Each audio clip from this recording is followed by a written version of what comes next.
होलिका, तुम? आप तो जानते हैं कि मुझे वरदान मिला है कि अग्नि मुझे नहीं जला सकती। सो मैं उसे अपनी गोद में लेकर चिता पर बैठ जाती हूँ। इन लोगों से कह दो कि चारों ओर से आग लगा दें, वो अपने आप भस्म हो जाएगा। ये धोखा है। क्या ब्रह्मा का वरदान झूठा था? हमारा वरदान गलत नहीं था। मैं यहाँ का भगवान हूँ। सारा संसार मेरे सामने भय से थर-थर कांपता है। मेरे चलने से पृथ्वी डोलने लगती है। मेरी भ्रुकुटी तन जाए तो तीनों लोग कांप उठते हैं।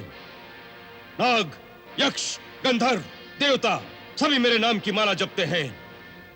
तीनों लोकों में सभी चल-अचल प्राणी केवल मेरी पूजा करते हैं, परंतु केवल तू ही एक ऐसा है जिसने मेरी पूजा करना स्वीकार किया। क्या यह सत्य है? हाँ पिताश्री, ये सत्य है।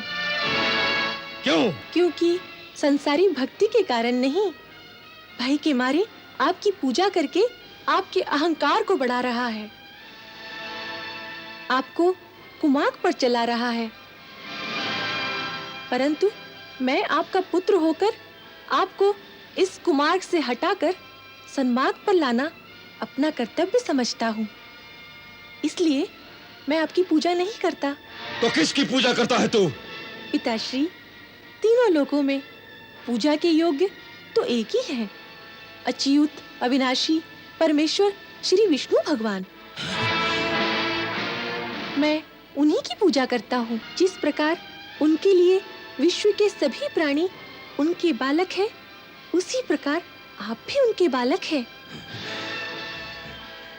वो आपका नाश कभी नहीं करना चाहते, केवल आपके कुकर्मों का, आपके अधर्म का नाश करेंगे। विष्णु मेरा नाश करे या न करे, परंतु मैं तेरा नाश अवश्य कर दूंगा। ये भी आपकी भूल है पिताश्री। भगवान की इच्छा के बिना कोई किसी का नाश नहीं कर सकता। जब तक उनकी इच्छा नहीं होगी, तब तक संसार की कोई भी शक्ति आ जाए, मेरा नाश नहीं होगा। भैया, आपसे नहीं मरता तो मेरे हवाले कर दीजिए। होलिका, तुम? पर तुम भी क्या करोगी?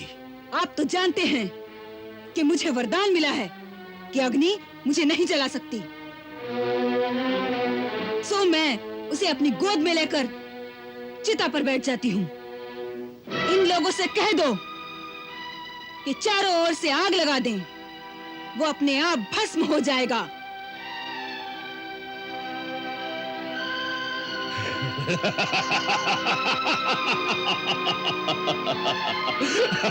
अब तू नहीं बच सकता।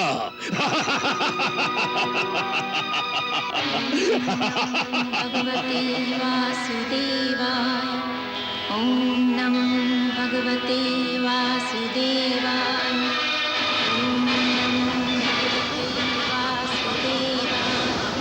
ओम नमो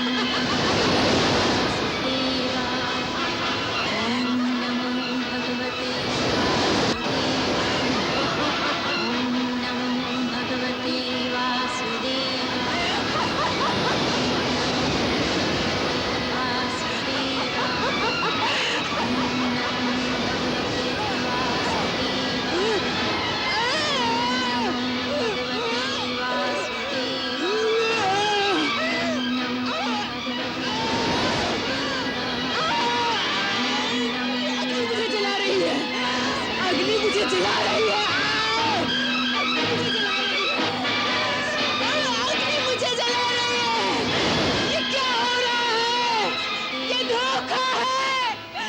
धोखा है। क्या ब्रह्मा का वरदान झूठा था? क्या ब्रह्मा का वरदान झूठा था? हमारा वरदान गलत नहीं था, तुमने उसका गलत प्रयोग किया है। हमने तुम्हें यह शक्ति अपनी सुरक्षा के लिए दी थी। यदि उसका प्रयोग दूसरों का नाश करने के लिए किया जाएगा तो वो स्वयं तुम्हारा ही विनाश कर देगी।